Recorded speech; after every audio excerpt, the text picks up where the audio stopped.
बिस्मिल्लाहिर्रहमानिर्रहीम, अस्सलामु अलैकुम। I hope you are all well. जी यकीनन प्यारे बच्चों, अब अपनी तालीम में बेहतर से बेहतर होने के साथ साथ ख़ुद को मज़ीद बेहतरीन बनाने में कोशिश होंगे। आज मैं एक नए इंटरेस्टिंग टॉपिक के साथ हाजिर। आज हम डिस्कस कर रहे हैं अयूबिड डायनेस्टी 1171 टू 1260 CE। अयूबी सल्तनत जो थी 1171 से लेके 1260 ईस्वी तक रही। सलाहुद्दीन अयूबी जो है उनके बारे में और इनकी जो दौरे हुकूमत था वो किस तरह का रहा, हम डिस्कस करते हैं। डिस्कस करने से पहले अगर आपको मेरी वीडियोस अच्छी लग रही हैं तो लाइक कीजिए, शेयर कीजिए एंड सब्सक्राइब कीजिए और कमेंट की सूरत में अपनी आरा से ज़रूर आगाह कीजिए कि आपको मेरी वीडियोस कैसी लग रही हैं और बेल आइकन के बटन को ज़रूर प्रेस कीजिए ताकि मेरी हर नई आने वाली वीडियो आपको अब हम डिस्कस करते हैं अयूबिड डायनेस्टी, सलाहुद्दीन अयूबी का दौरे हुकूमत के बारे में, जिसे अयूबी सल्तनत भी कहा जाता है।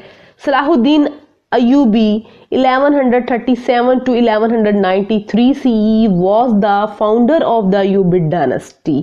सलाहुद्दीन अयूबी 1137 से लेके तक अयूबी 93 ईस्वी तक अयूबी सल्तनत के बानी थे। In this reign, Egypt became the leading Muslim state in the reign.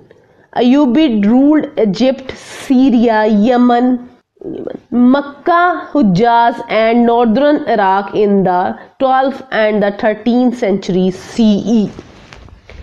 इनके दौरे हुकूमत में मिस्र खित्ते के सरकर्दा मुस्लिम रियासत बन गया।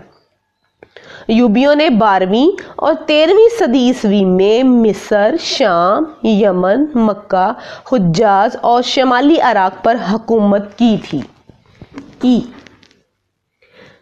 The sultanate decentralized after Salahuddin's death, which ultimately proved to be fundamental weakness।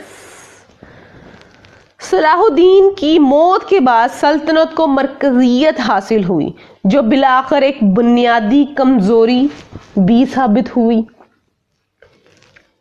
It actually fell to descendant of Slavs to whom Salahuddin allowed more freedom, the Mamluks। ये दर हकीकत गुलामों ममलुकों की औलाद में गिरा जिनको सलाहुद्दीन ने ज्यादा आज़ादी दी थी।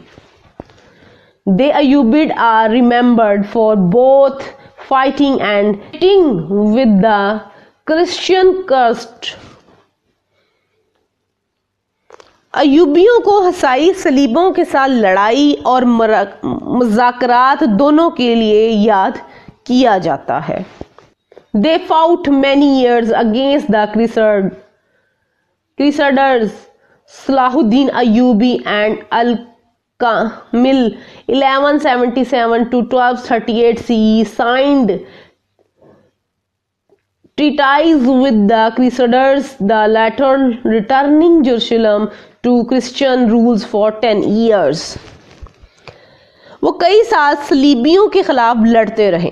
जो अयूबी थे उन्होंने कई साल सलीबियों के साथ लड़ाई की। सलाहुद्दीन अयूबी अल-काहिल 1177 से लेकर 1238 ईस्वी तक सलीबियों के साथ मुआहदे पर दस्तखत किए थे, जो बाद में यरूशलेम को 10 साल के लिए हसाइयों की हुकूमत वापस ले आए।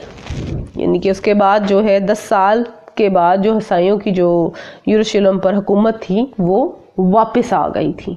जी लुक एट द पिक्चर। सुल्तान सलाहुद्दीन अयूबी आप देख सकते हैं, वो एक जंगजू थे और उन्होंने बहुत सारी सलीबी जंगें लड़ी थी और इस बात से भी इनको याद किया जाता है। और उन्होंने अपने गुलामों और ममलुकों की औलाद को भी बहुत ज़्यादा फ्रीडम दे रखी थी, आज़ादी दे रखी थी और मुज़ाकरात जो इनके दरमियान हुए, हसाइयों के दरमियान, इन्हीं की दौरे हुकूमत में हुए। सलाहुद्दीन अयूबी की दौरे हुकूमत में इस बात पर भी इसे याद रखा जाता है। जी आई होप सो आज के टॉपिक की आपको अच्छे से समझ आई होगी। मिलते हैं नेक्स्ट एक नए इंटरेस्टिंग टॉपिक के साथ नेक्स्ट वीडियो में। अल्लाह हाफिज़।